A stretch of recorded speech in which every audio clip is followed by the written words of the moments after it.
شروع کرتے ہیں اللہ کے بابرکت نام سے جو بڑا مہربان اور نہایت رحم کرنے والا ہے۔ السلام علیکم لسنرز، کیسے ہیں آپ سب لوگ؟ میں ہوں سٹوری ٹیلر نیلوفر اور میں اپنے چینل پر آپ سبھی لوگوں کو ویلکم کرتی ہوں، اور ہمیشہ کی طرح میں آپ سبھی لوگوں کے لیے ایک بہت ہی خوفناک کہانی لے کر حاضر ہوئی ہوں۔ تو آگے بڑھنے سے پہلے جو میرے چینل پر نیو آئے ہیں وہ میرے چینل کو سبسکرائب کر لیں اور بیل آئیکن پریس کر لیں تاکہ میرے ہر آنے والی ویڈیو کی نوٹیفیکیشن آپ لوگوں کو ملتی رہے۔ اور بڑھتے ہیں آج کی خوفناک کہانی کی طرف۔ اور آج میرا تھوڑا سا گلا بھی خراب ہے، جس کی وجہ سے اگر آپ لوگوں کو سٹوری سننے میں کوئی ڈسٹربنس فیل ہو تو اس کے لیے میں آپ لوگوں سے معافی چاہتی ہوں۔ یہ خوفناک کہانی مجھ سے شیئر کی ہے وقاص احمد نے UK مانچسٹر سے، اور وقاص بتاتے ہیں کہ یہ خوفناک کہانی ایک شخص ہے، یعنی ایک عورت ہے جن کا نام عشرت ہے۔ ان کی زندگی کی ایک سچی خوفناک کہانی ہے، اور عشرت جو ہیں وہ ڈیرہ غازی خان کی رہنے والی ہیں۔ اور عشرت بتاتی ہیں کہ میں ڈیرہ غازی خان میں رہتی ہوں، اور یہ خوفناک واقعہ جو میرے ساتھ پیش آیا یہ تب کی بات ہے جب میں کالج میں پڑھا کرتی تھی اور میری کالج کی چھٹیاں تھیں۔ ایک دفعہ ایسے ہوا کہ میں کالج میں جب پڑھتی تھی تو ہمیں عید کے ہالیڈیز تھے اور عید کی ہمیں چھٹیاں ہوئی تھیں،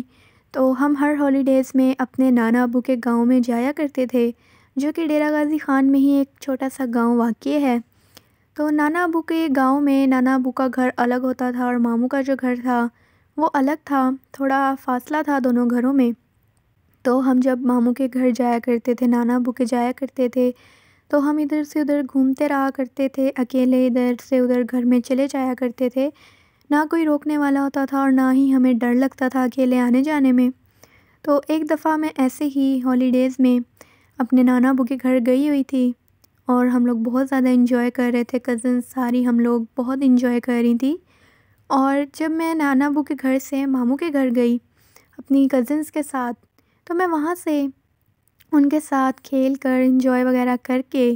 تو میں واپس آنے لگی۔ تو ایک راستہ تھا جہاں سے میں اکثر واپس آیا کرتی تھی اپنے نانا ابو کے گھر، تو وہ جو راستہ تھا وہ بہت زیادہ پراسرار سا تھا، اور وہ اس راستے پر ایک بہت ہی قدیم کنواں تھا جو وہاں واقع تھا۔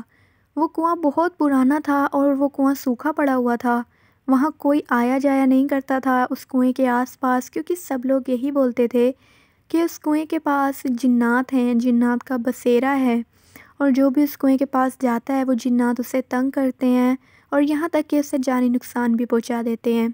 میں بھی کبھی اس کنویں کے پاس نہیں گئی تھی، لیکن اس دن جب میں واپس آ رہی تھی اپنے نانا ابو کے گھر تو قریباً مغرب کا ٹائم ہونے والا تھا، اور میں اس کنویں کے پاس سے جیسے ہی گزری تو مجھے اس کنویں کی طرف سے ایک آواز آئی کہ عشرت رکو، ادھر آؤ۔ تو جب مجھے وہ آواز آئی تو مجھے ایسے لگا کہ شاید میرا وہم ہے، مجھے ویسے ہی کوئی وہم ہو رہا ہے کہ کسی نے میرا نام لیا ہے، لیکن پھر سے کسی نے مجھے بلایا اور ایسے ہی بولا کہ عشرت رکو، ادھر آؤ۔ تو جب میں نے یہ آواز سنی اور میں نے یہ دیکھا کہ یہ کس طرف سے آ رہی ہے، تو وہ اس کنویں کے اندر سے وہ آواز آ رہی تھی، اس کنویں کی طرف سے آ رہی تھی، اور وہ آواز جو تھی وہ کسی عورت کی تھی۔ تو میں نے سوچا کہ مجھے نہ کوئی وہاں نظر آ رہا ہے کھڑا ہوا، نہ کوئی وہاں بندہ ہے، تو مجھے کون ہے جو اس طرح آواز دے رہا ہے؟ تو میرے اندر تجسس جو تھا وہ بڑھتا چلا گیا، اور نہ چاہتے ہوئے بھی میں اس کنویں کے پاس جا کر کھڑی ہو گئی۔ میں نے ادھر ادھر دیکھا، کنویں کے ارد گرد دیکھا، مجھے وہاں کوئی نظر نہیں آیا، لیکن پھر پتہ نہیں اچانک سے میں نے یہ سوچا کہ میں کنویں کے اندر جھانک کر دیکھتی ہوں کہ یہ آواز جو ہے یہ کہاں سے آئی ہے مجھے۔ تو جیسے ہی میں نے کنویں کے اندر جھانک کے دیکھا تو میں بہت زیادہ خوفزدہ ہو گئی اور بہت زیادہ میں ڈر گئی، کیونکہ کنویں کے اندر ایک پچل پہری ایک چڑیل بیٹھی ہوئی تھی جس کا پورے چہرے پر خون ہی خون لگا ہوا تھا، اس کا پورا چہرہ خون آلودہ تھا، اور اس کے ہاتھ پیر بھی ٹیڑھے تھے، جنہیں الٹے ہاتھ پیر کہتے ہیں، جو چڑیلوں کے اکثر ہوتے ہیں۔ ان مخلوقات کی جو نشانی ہوتی ہے کہ ان کے ہاتھ پیر جو ہوتے ہیں وہ ٹیڑھے ہوتے ہیں، اور اس مخلوق کے ہاتھ پیر ٹیڑھے تھے، اور اس کے دانت جو تھے وہ اس طرح سے تھے جیسے کسی جانور کے دانت ہوتے ہیں، بہت بڑے بڑے اس کے دانت تھے، اور اس کی آنکھیں بھی بہت بڑی بڑی تھی، اور ایسے لگ رہا تھا جیسے اس کی آنکھیں جو ہیں وہ بالکل باہر آئی ہوئی ہیں، اور بہت زیادہ وہ خوفناک منظر پیش کر رہی تھی۔ اور وہ مجھے دیکھ کر، اور وہ مسکرا رہی تھی، وہ ہنس رہی تھی مجھے دیکھ کر۔ جیسے ہی میں نے اس مخلوق کو دیکھا تو میں بہت زیادہ خوفزدہ ہوئی، اور میں چلاتی ہوئی چیخیں مارتی ہوئی واپس بھاگی، اپنے نانا ابو کے گھر، اور جیسے ہی میں واپس گئی میں بہت زیادہ خوفزدہ تھی اور میں کچھ بتانے کی کنڈیشن میں نہیں تھی۔ جیسے ہی میں گھر پہنچی تو میرے جو گھر والے تھے، جب انہوں نے مجھے اس حالت میں دیکھا، مجھے بھاگتے ہوئے چیختے چلاتے ہوئے دیکھا، تو جو میرے گھر والے تھے وہ بہت زیادہ خوفزدہ ہو گئے۔ وہ بھی میرے پاس بھاگے بھاگے آئے اور انہوں نے مجھے دیکھا، مجھے انہوں نے سنبھالا، بٹھایا، پانی پلایا۔ جو میرے نانا ابو تھے وہ سمجھ چکے تھے کہ میرے ساتھ کوئی ہیپننگ ہوئی ہے، تو انہوں نے مجھ پر دم کیا، اور کیونکہ میری حالت بہت گہر ہو چکی تھی تو جب نانا ابو نے مجھ پہ دم کیا تو میری حالت میں تھوڑا سدھار آیا، اور جب میری حالت تھوڑی ٹھیک ہوئی تو میں نے انہیں سب کچھ بتایا کہ میرے ساتھ وہاں کیا ہوا۔ اس کنویں کے اندر ایک چڑیل دیکھی میں نے۔ تو وہ جو نانا ابو تھے، نانا ابو نے پھر مجھے یہ بتایا کہ میرے امی ابو کو بھی انہوں نے بتایا کہ وہ جو کنواں ہے وہ بہت پرانا اور قدیمی کنواں ہے، اور وہاں پر اکثر اوقات ایسے واقعات بے شمار لوگوں کے ساتھ ہو چکے ہیں، اسی لیے وہاں پر کوئی بھی نہیں جاتا ہے، کیونکہ وہاں لوگوں کو ایسی مخلوقات نظر آتی ہیں اور انہیں بہت نقصان بھی کسی کسی کو پہنچا دیتی ہیں۔ تو تم شکر کرو کہ تم سلامت آ گئی ہو، صحیح سلامت آ گئی ہو، وہاں سے بچ کر آ گئی ہو، تمہیں کوئی جانی نقصان نہیں ہوا، اور آئندہ سے تم خیال رکھنا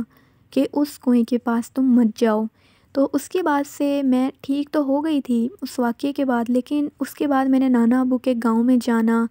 بہت کم کر دیا۔ میں اوائڈ کرتی تھی ان کے گاؤں میں جانے سے، کیونکہ مجھے یہ لگتا تھا کہ اگر میں دوبارہ وہاں گئی تو یہ نہ ہو کہ وہ جو کنویں کی مخلوق ہے، وہ جو کنویں کی چڑیل ہے، وہ کہیں نہ کہیں مجھے چلتی پھرتی یا میرے سامنے مجھے نظر آ جائے، اور اگر مجھے وہ دوبارہ وہ چیز نظر آئی تو ہو سکتا ہے کہ میں اس چیز کو، اس مخلوق کو برداشت نہ کر پاؤں، اس کے اس چہرے کو